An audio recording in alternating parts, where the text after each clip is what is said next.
Good evening student. आज हम class 7th का चैप्टर 1 इंटीजर के बारे में पढ़ेंगे। आज की वीडियो में हम इंट्रोडक्शन पार्ट कवर करेंगे और इस इंट्रोडक्शन पार्ट में हम पढ़ेंगे कि इंटीजर क्या होते हैं, एब्सोल्यूट वैल्यू ऑफ इंटीजर क्या होती हैं, एडिशन कैसे करते हैं इंटीजर का, सब्ट्रैक्शन कैसे करते हैं, मल्टीप्लिकेशन और डिवीजन कैसे करते हैं। सबसे पहले हम पढ़ते हैं कि व्हाट इज इंटीजर। इंटीजर होते क्या हैं? तो ये होते हैं the collection of all positive and all negative numbers including with zero.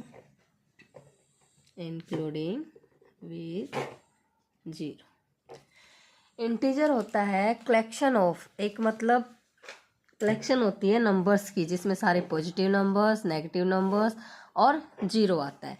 जैसे कि ये हमारी नंबर लाइन है, यहाँ पे जीरो, यहाँ पे इस साइड पॉजिटिव नंबर्स और इस साइड नेगेटिव नंबर्स। मतलब कि नंबर लाइन पे जीरो से राइट हैंड साइड में हमारे पॉजिटिव नंबर्स होंगे और लेफ्ट हैंड साइड में हमारे नेगेटिव नंबर्स होंगे। ये होते हैं हमारे इंटीजर्स। अब इन्हीं इंटीजर्स में हमें एब्सोल्यूट वैल्यू फाइंड करनी पड़ती है। और एब्सोल्यूट वैल्यू क्या होती है? एब्सोल्यूट वैल्यू ऑफ इंटीजर कैसे फाइंड करते हैं? एब्सोल्यूट वैल्यू वो होती है जो कि जीरो से उस इंटीजर की प्लेस बताए कि वो कौन सी पोजीशन पे लाई कर रहा है। फॉर एग्जाम्पल हमें 7 की प्लेस बतानी है। 7 कौन सा 7? पॉजिटिव नंबर का 7, जो कि हमारा पॉजिटिव 7 है। तो अब हम देखेंगे कि जीरो से पॉजिटिव 7 कहाँ लाई कर रहा है। 1 2 3 4 5 6 7 यहाँ लाई कर रहा है नंबर लाइन पे। तो जीरो से इसकी कौन सी पोजीशन है? तो काउंट करेंगे 1 2 3 4 5 6 7, तो 7th पोजीशन है। इन पॉजिटिव नंबर्स हम इसमें कोई चेंज नहीं करेंगे। पॉजिटिव नंबर्स में जिस भी नंबर की पोजीशन पूछी जाए, एब्सोल्यूट वैल्यू पूछी जाए, तो वही नंबर उसकी एब्सोल्यूट वैल्यू होगी। लेकिन अगर यही चीज़ नेगेटिव इंटीजर में पूछी जाए नेगेटिव नंबर में पूछी जाए, तो ये हो जाएगी 0 -1 -2 -3 -4 -5 -6 -7 -8। तो यहाँ पे हम चेक करेंगे कि जो -8 है वो जीरो से कौन सी पोजीशन पे है। तो 1 2 3 4 5 6 7 8, तो कौन सी पोजीशन पे है? 8 पे। तो -8 की एब्सोल्यूट वैल्यू होगी 8। अब यहाँ पे हमने एक चीज़ नोटिस की कि जब हम पॉजिटिव वैल्यू ले रहे थे इंटीजर की, तो वहाँ पे हमारे सेम आंसर आ रहा था, पॉजिटिव ही आ रहा था। लेकिन जब नेगेटिव ले रहे थे तो आंसर तो हमारा वही है, लेकिन यहाँ पे आंसर किस में हो गया है? पॉजिटिव में चेंज हो गया है। इसे बोलते हैं हम एब्सोल्यूट वैल्यू ऑफ इंटीजर। अब बारी आती है कि इंटीजर को ऐड कैसे करते हैं। अब ऐड करना सीखेंगे। मान लो मेरे पास दो इंटीजर हैं, एक इंटीजर है 2 और एक इंटीजर है 3। ये दो इंटीजर हैं। इंटीजर दोनों क्या है? पॉजिटिव है। अब हमें इसको करना है ऐड। अब जब भी हम इंटीजर्स को ऐड करेंगे, यहाँ पे दोनों पॉजिटिव है। मैं एक और एग्जांपल ले लेती हूँ कि दोनों नेगेटिव होंगे। ठीक है। अब यहाँ पे देखा, ये दोनों इंटीजर पॉजिटिव है और यहाँ पे ये दोनों इंटीजर नेगेटिव है। अब हमें इन दोनों को क्या करना है? ऐड करना है। जैसे हम ऐसे इंटीजर्स को ऐड करते हैं जिनके आगे दोनों के सामने सेम साइन होता है, तो हम क्या करते हैं, जो हमें न्यूमेरिकल वैल्यू दी जाती हैं उन दोनों न्यूमेरिकल वैल्यू को ऐड कर देंगे और सेम साइन उसके आगे रहने देंगे। एंड इन पॉजिटिव, जब भी हम पॉजिटिव नंबर को ऐड करते हैं वहाँ पे हम पॉजिटिव साइन नहीं लगाते। वहाँ पे नहीं लगाने के बाद भी वो क्या शो करता है कि ये नंबर पॉजिटिव है। ऐसे ही जब यहाँ पे भी अगर हम नेगेटिव नंबर्स को ऐड करेंगे तो वहाँ पे हम न्यूमेरिकल वैल्यू को ऐड कर देंगे 3 और 2 5, एंड उनके आगे कौन सा साइन है? माइनस का। अब यहाँ पे हम ये साइन शो करेंगे कि ये माइनस का साइन है। तो यहाँ पे हमने क्या सीखा कि जब भी नंबर्स दोनों पॉजिटिव हैं या फिर दोनों नेगेटिव हैं, तो हम न्यूमेरिकल वैल्यू को ऐड कर देंगे और उनके आगे वही सेम साइन लगा देंगे जो उन दोनों के आगे है। अगर ऐड करने में डिफरेंट साइन वाले इंटीजर आ जाएं, जैसे एक आ जाए -5 और एक आ जाए +6, या फिर 7 या और -3, ऐसा कुछ नंबर आ जाए। अब इनको हमें क्या करना है, ऐड करना है। -5 को +6 में ऐड करना है। यहाँ पे दोनों के साइन क्या है, डिफरेंट है, एक माइनस का है एक प्लस का है। अब यहाँ पे हम क्या करेंगे, जो न्यूमेरिकल वैल्यू है उन दोनों को लेंगे, क्या क्या है, 5 और 6। तो यहाँ पे जो बड़ी वैल्यू है उसमें से हम छोटी वैल्यू को घटा देंगे, तो 6 में से 5 जाएंगे तो 1, और जो बड़ी वैल्यू थी उसी का साइन उसके आगे रख देंगे। क्या क्या हमने यहाँ पे, जैसे ये 7 में ऐड करना है किसको, -3 को, तो यहाँ पे हम देखेंगे कि हमें सिर्फ ऐड करना है।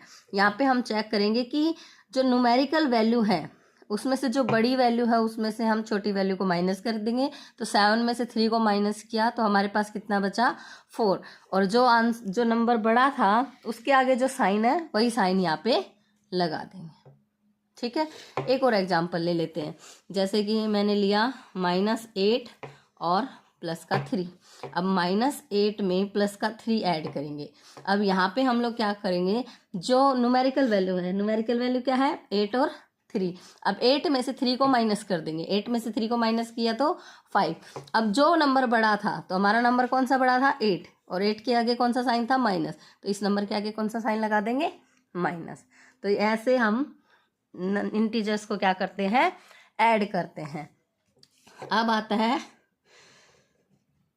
Subtraction of integer. Subtraction of integer में अब हम क्या करेंगे, जब हमें इंटीजर्स को सब्ट्रैक्ट करना होगा उसके लिए हम सबसे पहले हमें एक चीज़ पता होनी चाहिए कि जब हम किसी दो नंबर्स को जो कि इंटीजर हैं, जैसे -3 और -2 है, और हमें इनको क्या करना है, सब्ट्रैक्ट करना है। सब्ट्रैक्ट करने के लिए हम -3 और साइन किसका लगाएंगे, माइनस का, और -2।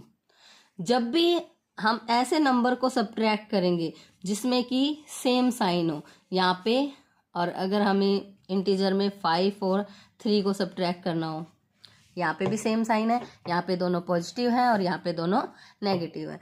ऐसे ही सेम चीज़ है सब्ट्रैक्शन में भी, जब दोनों सेम साइन वाले इंटीजर्स को जब हम सब्ट्रैक्ट करते हैं तो यहाँ पे हम लोग क्या करेंगे कि सेम जो बड़ा नंबर होगा उसमें से छोटे वाले नंबर को सब्ट्रैक्ट कर देंगे और चेक करेंगे कि किसकी कौन से नंबर के आगे साइन बड़ा है, मतलब जो बड़ा नंबर है उसके आगे साइन कौन सा है, तो वो साइन उसके आगे लगा देंगे।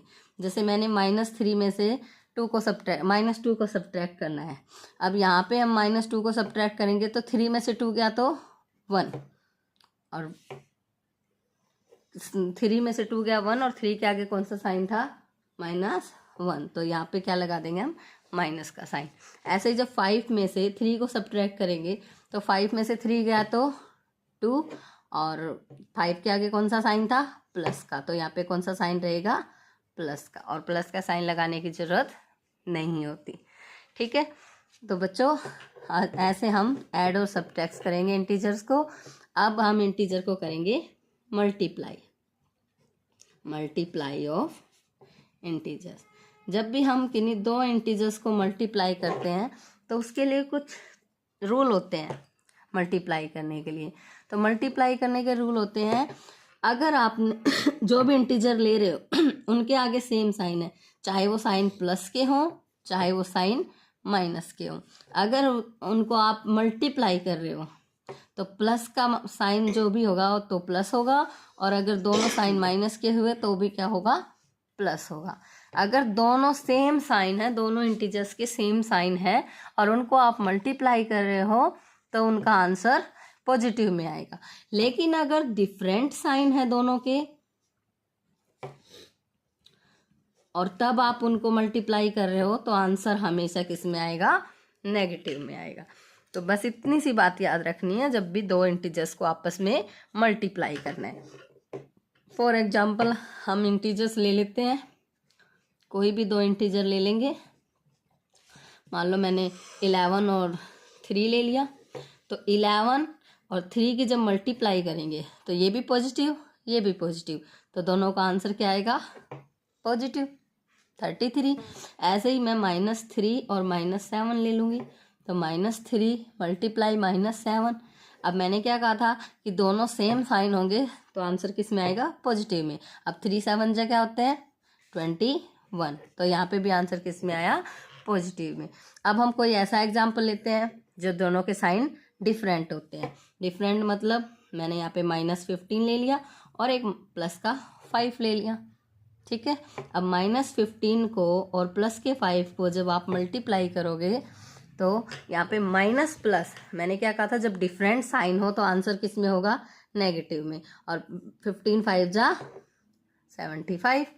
ऐसे ही जब आप दूसरा, पहला आप पॉजिटिव ले लो, पहला आपने ले लिया 13 और दूसरा आपने ले लिया 4 माइनस का, तो यहाँ पे भी 13 मल्टीप्लाई जब -4 करेंगे, दोनों डिफरेंट साइन है तो यहाँ पे हो जाएगा 52 और किसका? माइनस का। क्यों? क्योंकि इसके यहाँ पे भी दोनों साइन क्या थे? डिफरेंट थे। अब हम चलते हैं बच्चों डिवीजन पे। अब हम करेंगे division of integer. Same rule यहाँ पे अप्लाई होता है डिवीजन के लिए भी। यहाँ पे भी क्या होता है? सेम साइन डिवाइड में हो तो आंसर भी पॉजिटिव आता है। सेम साइन, चाहे वो सेम साइन नेगेटिव हो चाहे वो सेम साइन पॉजिटिव हो, तो आंसर किस में आएगा? पॉजिटिव में। अगर डिफरेंट साइन डिवाइड में हो तो आंसर किस में आएगा? नेगेटिव में, ठीक है बेटा। अगर डिफरेंट साइन डिवीजन में हो तो आंसर किस में आएगा? नेगेटिव में।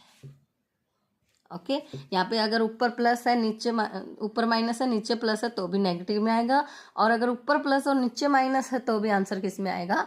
नेगेटिव में। फॉर एग्जांपल मैंने ले लिया 6/3, तो यहाँ पे दोनों पॉजिटिव है। 3 1 जा 3, 3 2 जा 6, तो आंसर किस में आ गया? पॉजिटिव में। ऐसे ही यहाँ पे मैंने ले लिया -12/3 और ये भी किसका? माइनस का। तो यहाँ पे दोनों साइन सेम है तो दोनों यहाँ पे क्या हो जाएगा? आंसर किस में आएगा? पॉजिटिव में। और 3 की टेबल में 12 कितने पे आता है? 4 पे। 3 4 जा 12, ये भी किस में आएगा? पॉजिटिव में। अगर हम यहाँ पे डिफरेंट वैल्यू लेते हैं, एक पॉजिटिव एक नेगेटिव, तो यहाँ पे ले लेंगे हम 15 डिवाइडेड बाई -3। तो यहाँ देखो 15 मेरा प्लस का हो गया, 3 मेरा माइनस का हो गया। अब यहाँ पे हमने क्या पढ़ा था कि आंसर किस में आना चाहिए? नेगेटिव में। तो यहाँ पे नेगेटिव साइन लगा देंगे और 3 की टेबल में 15 किस पे कितने पे आता है? 5 पे। तो 3 5 जा 15, ठीक है। अगर आप ऊपर माइनस लेते हो तब भी ऐसा ही होता है, ठीक है। तो 4 16 और 4 ले लेंगे, माइनस का 16 और प्लस का 4, 4 4 जा 16, ये किसका आ जाएगा? माइनस का, ठीक है बेटा। आज की वीडियो में इतना ही, आगे हम कल पढ़ेंगे।